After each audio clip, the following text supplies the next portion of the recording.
Lisa, you brought up the one-party system since 1949. You talked about Mao's Cultural Revolution. I think a lot of our viewers aren't always familiar with how life is different in a communist regime like China versus here today. Can you outline some of those differences? What are the things that we might enjoy today in America that our friends in China would not have the freedom to do? Right, absolutely. So for starters, China is absolutely an authoritarian regime. China is currently spending more money on internal surveillance than it does on national security. There are parts of China where there are literally surveillance cameras every 6 feet. And so the state has an awful lot of eyes on the people.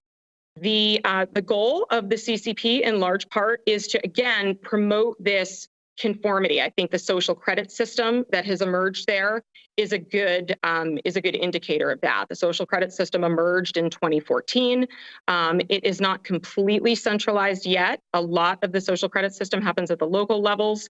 Some of it is being run by Chinese corporations. But the basic idea is that everything you do earns you a score. So everything from how much money you have, how you spend that money, how much time you have playing video games, where do you donate to charity? Are you a good driver? What do you post on social media? All of these things earn you a score that is generated by a combination of the banks, the courts, and government officials. And then ultimately, there are either punishments or incentives. So your punishments could range from having slower internet access to not being able to purchase property. So that is life for people on a regular basis. The Chinese Communist Party is firmly in control.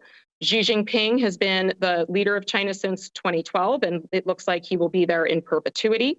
He has consistently amassed more and more power, both politically and socially.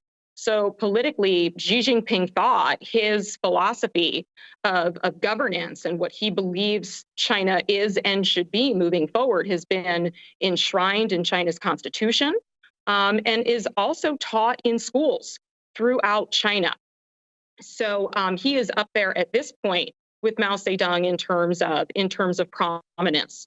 As a result of all of this, life exists without the essential freedoms that we enjoy in the United States. And if you happen to be a member of one of China's ethnic minority groups, especially a couple of key ethnic minority groups, then life is even more challenging.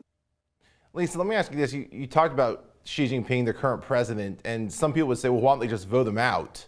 It's really not that simple in China, though. And there's no real path to vote him out, short of the party as a whole removing him. Isn't that correct?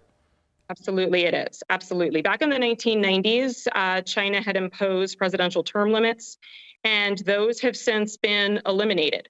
So if he wants to, the path is really very wide open for Xi Jinping to remain in power in perpetuity.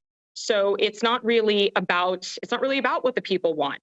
The party is the state, and so there are no real legitimate rivals, and it's simply not how things are done there. The other part of it is he has become such an essential part of the culture, much in the way that Mao was, that it becomes more difficult for people to kind of create that separation when there's a cult of personality that's developed. So the people choosing to remove him is really not an option. That's fair. And the other question that comes up is, well, what about journalists? And in this country, journalists' job is to hold the president responsible. I think we've seen this a little bit with the disappearance of tennis star Peng Shuai. How much leeway do journalists or anyone in China have when it comes to holding their party leaders responsible? Not very much. Not very much. And we've seen this. We've seen this in China. This certainly extends into Hong Kong, which we can talk more about in a little bit. But in Hong Kong, which has a little bit of a different situation tied to China, but constitutionally supposed to have more rights. Certainly when it comes to the press, we're increasingly seeing a crackdown there as a result of Chinese influence. So just to give you a quick example, and this is within the past couple of months, that the Hong Kong Alliance in support of patriotic democratic movements in China, was recently forced to scrub its entire web presence by the Hong Kong police as a result of the urgings of the Chinese government. And so that's the kind of influence that the CCP has over the press.